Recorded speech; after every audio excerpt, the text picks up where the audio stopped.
It's Big Boy Scoop keeping YouTubers in the loop as Chelsea do the right thing and recall Nathan Ake back from loan.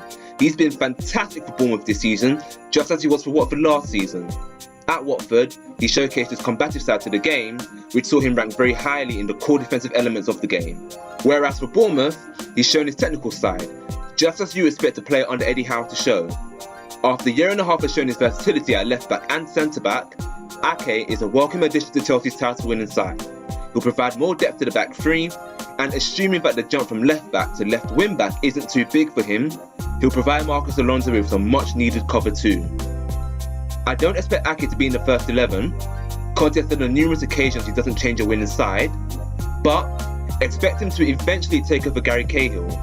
He seems to be the weakest out of the back three, and he's made numerous mistakes this season.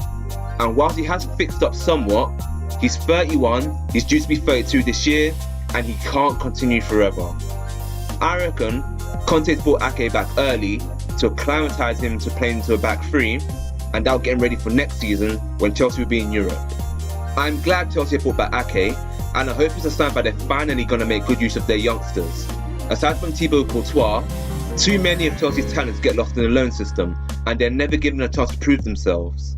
Kevin De Bruyne and Romelu Lukaku being the prime examples. The genius with this move is that Chelsea no longer needs to buy a centre-back. Leonardo Bonucci has been linked extensively, but with Ake coming back, it now means Chelsea have 6 centre-backs. When you factor in Andreas Christensen, who's currently on loan at Gladbach and has been for the past 2 years, is due to come back next season, you begin to develop a picture of Chelsea's future. Luiz, Cahill and Azpilicueta are for now. Zuma, Ake and Christensen are potentially great centre-backs in the making, and John Terry is the experienced and dependable lead at the back. Chelsea have saved millions in the process, although it does bring about another question on how, or even should, Chelsea spend the 60 million that they've acquired through selling Oscar. On the previous video, you guys voted for Marco Verratti as the guy Chelsea should look at, and I agree. Kante and Matic were overran in the loss versus Tottenham, and they've equally looked lost in top-of-the-table clashes against Arsenal and Liverpool. Neither Kante or Matic are great in possession, whereas Verratti is one of the best at moving the ball in tight spaces and dictating the game. He also has the work rate that Conte loves that Fabregas doesn't have. That said, let's be realistic. Such a move will have to wait until the summer. What's really interesting is the striker situation.